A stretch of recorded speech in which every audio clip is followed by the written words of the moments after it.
Bonjour à toutes et à tous et bienvenue dans ce nouvel épisode de la pause yogique, le podcast où l'on explore le yoga au-delà du tapis.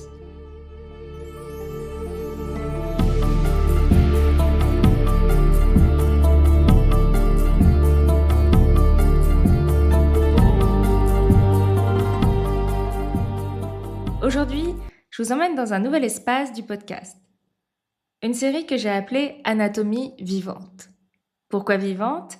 Parce qu'ici, on ne va pas parler du corps comme d'un schéma figé ou d'un manuel d'anatomie, on va parler du corps tel qu'on le ressent, du corps vécu, senti, écouté.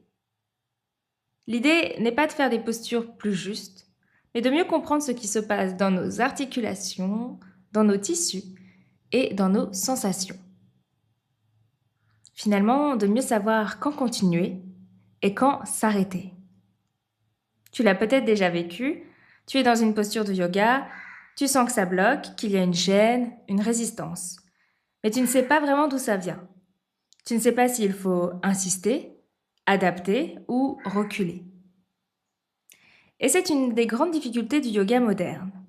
On nous montre des postures très bien exécutées, très exigeantes, sur les réseaux, dans les livres, mais on nous explique rarement pourquoi ça bloque. Parfois même, on nous fait croire que c'est une question de volonté. Que si on n'y arrive pas, c'est qu'on manque de souplesse ou de discipline. Et honnêtement, comprendre que ça n'était pas vrai a changé ma pratique. Pendant longtemps, je pensais que si je n'allais pas plus loin, c'était parce que je n'en faisais pas assez, alors je forçais. Et parfois, je me faisais mal. En réalité, mon corps me disait simplement non. Mais comme personne ne me l'avait expliqué, je ne savais pas l'écouter. Alors aujourd'hui, j'aimerais te parler d'une distinction qui change tout dans la pratique du yoga. La différence entre une tension et une compression. Commençons simplement. Une tension, c'est quand un muscle, un tendon ou un fascia résiste à l'étirement. C'est ce qui tire, ce qui chauffe, ce qui évolue avec le temps, la respiration, la régularité. Une compression, en revanche, c'est une limite structurelle. Une partie du corps vient buter contre une autre. Et là, tu peux respirer autant que tu veux, ça ne changera pas grand-chose. On distingue généralement 3 types de compression. La première, c'est la compression molle, de la chair contre de la chair. Par exemple, dans une flexion avant, quand le ventre vient buter contre les cuisses. La deuxième, c'est la compression intermédiaire, de l'os contre la chair. Par exemple, la tête du fémur qui pousse dans les tissus à l'avant du bassin. Et la troisième, c'est la compression dure, os contre os. Et là, c'est un mur. Le squelette ne te laissera pas passer. On n'en parle pas assez alors que c'est essentiel. Parce que la forme de nos os est unique. Chaque corps est différent. Certaines personnes ont des hanches qui permettent une grande rotation externe, chez d'autres, ça sera beaucoup plus limité. Et ce n'est ni un défaut, ni un manque de volonté. C'est simplement de l'anatomie. Prenons un exemple concret. Dans la passe incise, Paschimottanasana, tu es assis, jambes tendues, devant toi et tu te penches vers l'avant. Si tu ressens un étirement à l'arrière des cuisses, dans les ischio-jambiers, il s'agit probablement d'une tension. Un muscle raide, contracté, qui peut évoluer avec la pratique. Mais chez quelqu'un de très souple, le blocage peut venir d'ailleurs. Le ventre ou le thorax viennent en contact avec les cuisses. Et là, on atteint une compression molle. C'est simplement ton propre corps qui limite le mouvement. Autre exemple, la posture du papillon, Baddha Konasana. Assis, plantes de pieds ensemble, genoux ouverts sur les côtés. Si tu sens que ça tire à l'intérieur des cuisses, c'est probablement une tension musculaire, adducteur ou psoas. Mais si les genoux restent bloqués, ne descendent pas malgré l'assouplissement, il peut s'agir d'une compression au niveau de la hanche. Le col du fémur vient buter contre l'os du bassin. Et là encore, étirer plus ne changera rien. Ce n'est pas une question de souplesse. Je te partage un exemple personnel.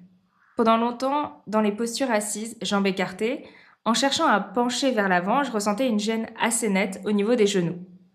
Une douleur sourde, plutôt à l'intérieur, autour des ligaments.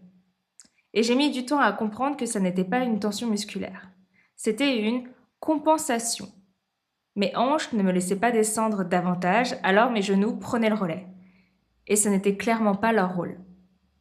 Depuis, j'ai modifié ma posture. J'utilise des supports, je redresse le buste, je respecte les limites de mon corps. Et mes genoux me remercient. Alors oui, je ne fais pas la posture parfaite qu'on voit sur Instagram, mais j'écoute mon corps. Dans mes cours, je ne parle pas toujours de tension ou de compression avec ces mots-là, mais j'invite constamment les élèves à ralentir, à observer et à sentir.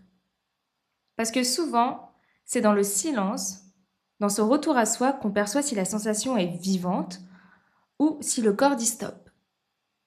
Et si tu es professeur de yoga, peut-être que tu peux toi aussi ouvrir cet espace pour tes élèves. Les inviter à se poser une question simple. Est-ce que je peux respirer dans ce que je ressens? Est-ce que ça bouge? Ou est-ce que c'est figé? Pas besoin de tout expliquer. Juste encourager une écoute plus fine. Et dernier point important, 2 personnes peuvent avoir exactement le même niveau de pratique, faire la même posture. Et pourtant, chez l'une, ce sera une tension et chez l'autre, une compression. C'est là que ça devient délicat. On croit que si on insiste, ça va passer. Alors que parfois, insister, c'est simplement refuser une réalité anatomique. Et à l'inverse, parfois on croit être limité alors qu'il s'agit juste d'une tension passagère. Un muscle contracté, un manque de chaleur ou même un stress émotionnel. Avec le temps, on apprend à reconnaître la qualité de la sensation. Est-ce que ça évolue avec le souffle ou est-ce que c'est une butée nette, un mur? Alors mon invitation est très simple. Essaie. Et si ça bloque, arrête-toi là. Recule un peu et respire. Réessaie le lendemain. Et ensuite, observe ce qui se passe. Peut-être que la sensation sera la même ou peut-être qu'elle aura déjà changé. Parce que c'est ça la pratique. Pas un combat contre toi-même, mais un dialogue jour après jour. Et je pense que c'est en prenant conscience de tout ça qu'on entre dans une pratique plus mature. Pas celle qui cherche à aller plus loin, mais celle qui cherche à écouter plus juste. Merci d'avoir pris ce temps avec moi. On se retrouve très bientôt pour un nouvel épisode d'Anatomie vivante.